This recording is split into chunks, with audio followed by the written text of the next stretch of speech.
Bismillahirrahmanirrahim. Assalamualaikum warahmatullahi wabarakatuh. Alhamdulillahirrabbilalamin. Asyhadu an la ilaha illallah wa asyhadu anna muhammadan abduhu wa rasuluhu wa khaliluhu wa la nabiyya ba'dah. Allahumma salli wa sallim wa barik ala hadan nabiyil karim sayyidina wa nabiyina wa syafi'ina wa qurrata ayunina wa maulana Muhammad. Allahumma salli wa sallim wa barik alaihi wa ala alihi washabihi. Selamat malam.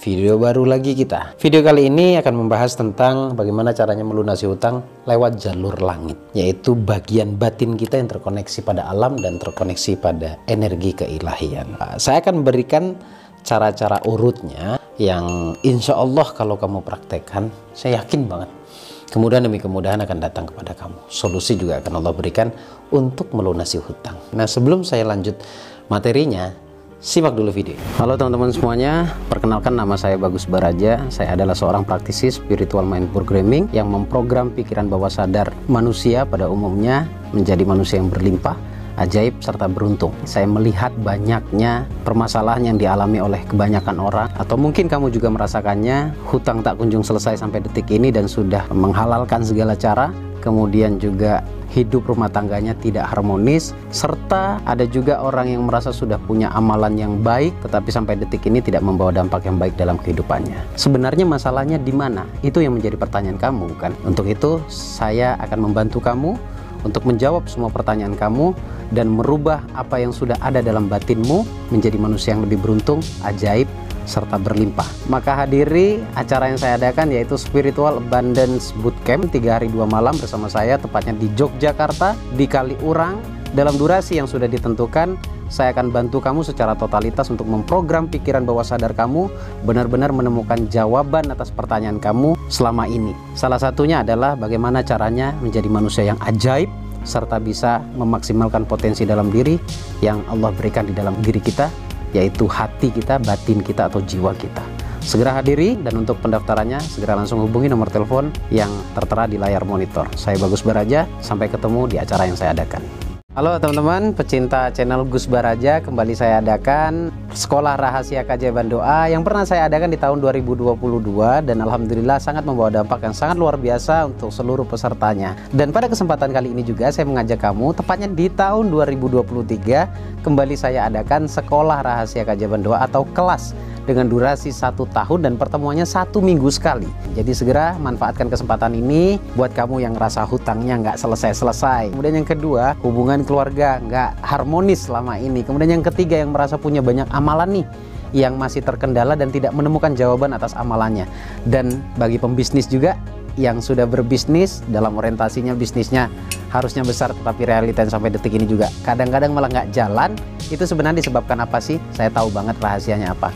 Jadi segera daftarkan diri kamu untuk mendapatkan rahasianya dan menjadi manusia yang beruntung, magnet uang, magnet cinta, serta hidup dalam keberlimpahan. Segera daftarkan diri kamu, dan untuk pendaftarannya segera langsung hubungi nomor telepon yang tertera di layar monitor.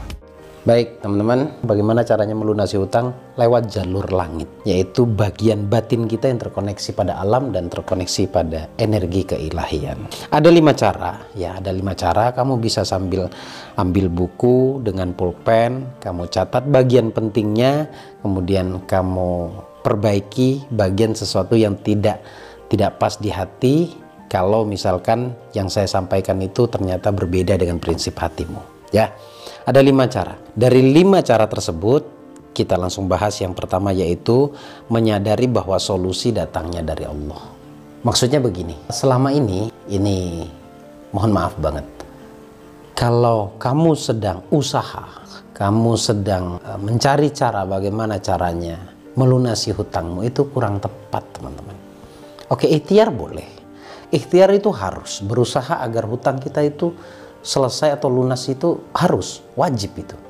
Tetapi ini tipis banget nih perbedaannya. Tetapi di hatimu itu harus benar-benar sadar bahwa sejatinya yang melunasi dan yang memberikan solusi itu Allah, bukan kita.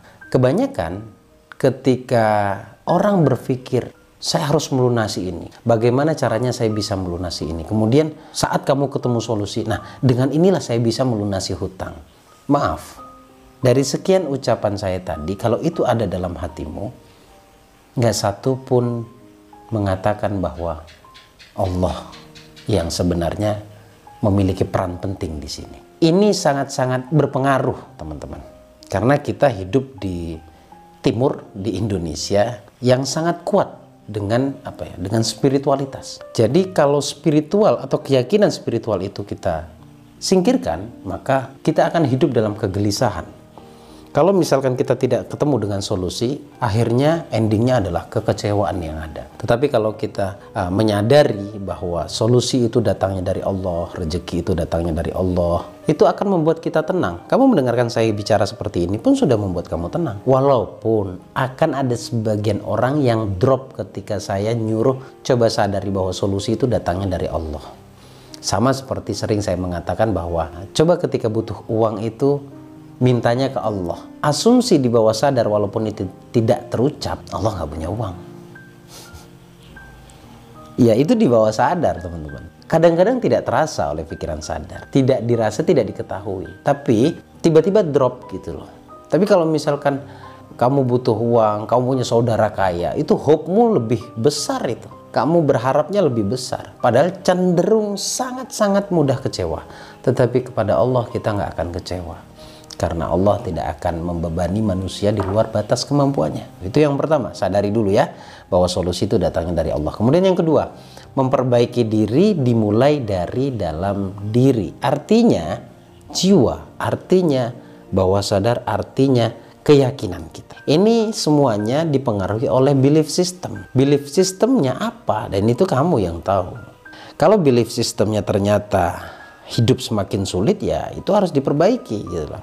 Dari dalam diri yang saya maksud adalah mulailah menghidupkan kembali spiritualitas.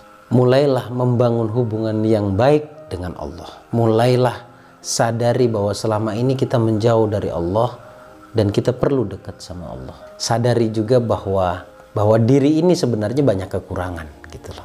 Nah, itu semua harus diperbaiki gitu. Nah, cara memperbaikinya gimana? Untuk menghidupkan spiritual itu yang pertama nggak bisa kita pungkiri ya, sadar dulu. Kemudian yang kedua adalah mulai memaksimalkan kualitas syukurmu. Terus mulailah untuk memperbaiki diri. Kalau memperbaiki diri berarti kan ada sesuatu yang belum baik, maka minta ampun sama Allah, beristighfar kepada Allah dengan rasa, dengan nikmat. Perbaiki ibadah, perbaiki perasaan, perbaiki pikiran, perbaiki sudut pandang. Ya perbaiki juga kata-katamu. Itu satu paket semuanya ya. Kalau mau lebih jelas ya coba kamu obok-obok channel ini. Ini banyak sebenarnya membahas tentang bagaimana caranya memperbaiki, dan bahkan semuanya video saya itu sebenarnya ngajak orang untuk memperbaiki dirinya. Nah, nanti kalau dirinya sudah baik, batinnya sudah baik, kekuatan spiritual atau kekuatan batinnya sudah baik, yang untung bukan saya, yang untung kamu. Hanya cukup nonton di YouTube, cukup sebenarnya bagi yang sudah paham. Tetapi kalau masih belum paham ya memang harus ikut kelas gitu. Jadi sebenarnya tidak ada paksaan. Saya berharapnya malah kamu tuh cukup di YouTube saja gitu. Tapi kalau masih bingung mau nggak mau harus bicara langsung dengan saya lewat kelas-kelas yang saya adakan atau seminar yang saya adakan. Jadi yang kedua adalah perbaiki dirimu ya, perbaiki dari dalam diri. Ini berhubungan dengan spiritualitas sebenarnya. Nanti semuanya kalau dalam dirimu kamu sudah baik, perilakumu juga pasti akan baik gitu ya. Itu yang kedua. Kemudian yang ketiga, memasrahkan sepenuhnya kepada Allah. Gini, memasrahkan sepenuhnya kepada Allah itu memang tidak mudah, teman-teman. Saya akui itu tidak mudah. Gini, agar pasrah itu muncul, ya, agar pasrah itu bisa kamu aplikasikan bagi dirimu. Allah itu pernah mengatakan, la yukallifullahu nafsan illa wus'aha, bahwa aku tak akan membebani manusia di luar batas kemampuannya. Berarti solusinya sudah pasti ada dan sudah disiapkan oleh Allah. Dan bahkan di ayat-ayat yang lain Allah itu sangat menjamin rezeki kita. Pahami 8 pintu rezeki ya, pahami 8 pintu rezeki. Setiap permasalahan apapun sudah ada pasangannya, sudah pasti ada solusinya. Ini kebayang nggak sih, ini yang ngomong Allah loh, bukan saya loh ya. Saya hanya forward kepada kamu. Allah yang memiliki alam semesta, bahkan yang menjamin kehidupan manusia, kita masih meragukannya. Kebayang nggak sih kayak gitu? Saya nggak tahu. Makanya dulu saya sering-sering nyeplos aja, sering ngomong bahwa sebenarnya kita ini tidak benar-benar sedang bertuhan. Enggak. Sebenarnya tidak serius-serius banget bertuhan. Ketika Allah berikan ujian, mulai itu keraguan-keraguan itu muncul, paniknya muncul, kekecewaannya muncul. Padahal jelas Allah sudah menjamin semuanya, bahkan Allah jamin solusinya. Nggak akan di luar batas kemampuan kita gitu loh. Kita cuma disuruh bergerak, suruh ikhtiar saja, selesai. Allah yang akan menanggung semuanya gitu. Nah, ketika kamu sudah berada di dalam pemikiran tersebut, saya yakin banget pasrah itu akan muncul. Ya, pasrah itu akan muncul. Jadi pasrah itu perlu pengetahuan.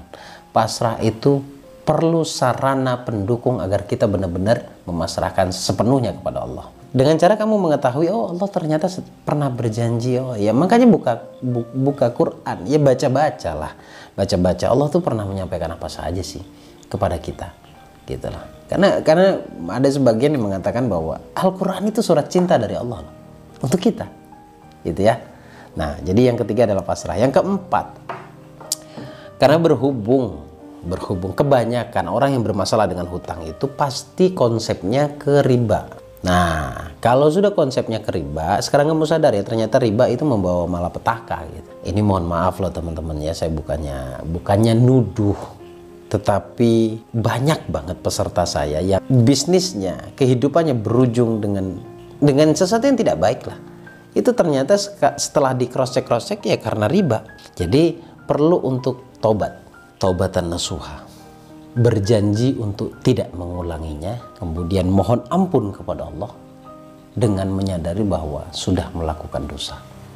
Riba dosa besar karena Allah mengatakan bahwa Allah menyatakan perang, perintahnya adalah tinggalkan, dan Allah sangat tidak suka dengan riba karena ada yang didolimi di sana. Kamunya terdolimi dan mereka berdosa gitu loh, karena sudah mendolimi gitu loh. Tapi ngomong-ngomong tentang dolim, ini kan semua sudah disepakati oleh mereka yang minjemin uang dengan konsep ya begitulah konsep riba, dan kamu pun sepakat dan mengiyakan untuk membayarnya dengan konsep tersebut. Akhirnya biasanya sama-sama mendapatkan dosanya gitu. Jadi harus tobat berjanji untuk tidak mengulanginya lagi, berjanji dalam diri. Ingat ya, kita janjinya tuh sama Allah lah. Sekali lagi, saya nggak membuat ini suasana ini menjadi serem.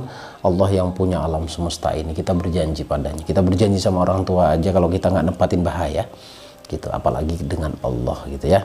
Kemudian minta ampun sama Allah, karena selama ini selama kita menjalani riba itu banyak dosa. Karena kita konsumsi tuh jadi darah, jadi daging.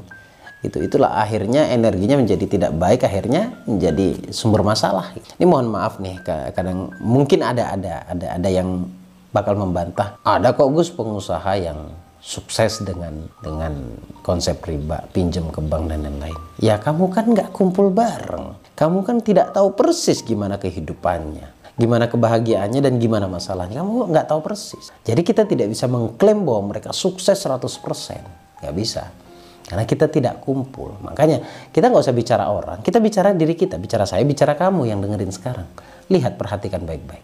Anda datang karena judulnya. Dan rata-rata riba membawa masalah. Itu yang keempat. Kemudian yang kelima, tonton video saya yang sebelumnya. Sudut pandang tentang rezeki, sudut pandang tentang uang, bagaimana menyikapi uang, kemudian bagaimana mencintai rezeki, mencintai proses mendapatkan rezeki, kemudian bagaimana kita memperlakukan rezeki atau memperlakukan uang itu. Ya, 5 hal ini kamu lakukan, insya Allah akan membawa dampak yang sangat luar biasa dalam kehidupan kamu. Cuma masalahnya, kamu mau praktek apa enggak? Biasanya orang kalau sedang punya hutang itu terburu-buru banget untuk menyelesaikannya. Jadi efek buru-buru, jadi saya ngomong dari awal tadi sampai sekarang juga nggak akan masuk. Makanya tenangkan dulu dirimu. Itu kenapa tadi saya suruh kamu untuk ambil pulpen dengan kertas, dengan buku, agar kamu bisa menulis poin-poin pentingnya dan kamu tahu apa yang harus kamu lakukan. Seperti itu teman-teman. Jadi jangan terburu-buru dulu. Kalau saya mau to the point ya, sebenarnya ya kita bicara realita, bicara tentang banyak orang yang sudah mengalami. Kita hidup, katakanlah saya umur hampir 40 tahun, pastilah punya masalah selama ini ya. Tahun lalu punya masalah. Saat punya masalah, saya beranggapan bahwa itu masalah terberat saya. 10 tahun yang lalu saya dalam kesulitan, ya saya beranggapan bahwa itu masalah besar. Dan itu nggak akan terlewatkan kala itu. Saya berpikirnya seperti itu. Wah, ini gimana ini cara menyelesaikannya? Aduh, stres saya begini dan begitu. Ya stres, ya dipikirkan kuat, kemudian dijalani juga, diikhtiarkan juga. Sepesimis apapun kita, ternyata pada akhirnya terlewati semua. Sampai-sampai ragu sekalipun ternyata ya akan lewat juga. Ya karena memang Allah ingin menepati janjinya, bahwa tidak akan di luar batas kemampuan manusianya. Begitu juga dengan masalah kamu saat ini. Jadi saya nggak nyuruh kamu untuk tidak berpikir. Berpikir tetap, berikhtiar tetap, tetapi jangan lupakan spiritualnya. Jangan sampai kamu berpikir lantas kamu meninggalkan kewajibanmu sebagai manusia kepada Allah, gitu ya. Terima kasih teman-teman. Nasihat sedikit ya, nasihat kecil dari saya, semoga bermanfaat. Saya Bagus Baraja, Al-Fakir Ad-Dhaifillah. Sampai ketemu di video berikutnya. Assalamualaikum warahmatullahi wabarakatuh. Allahumma shalli ala sayyidina Muhammad.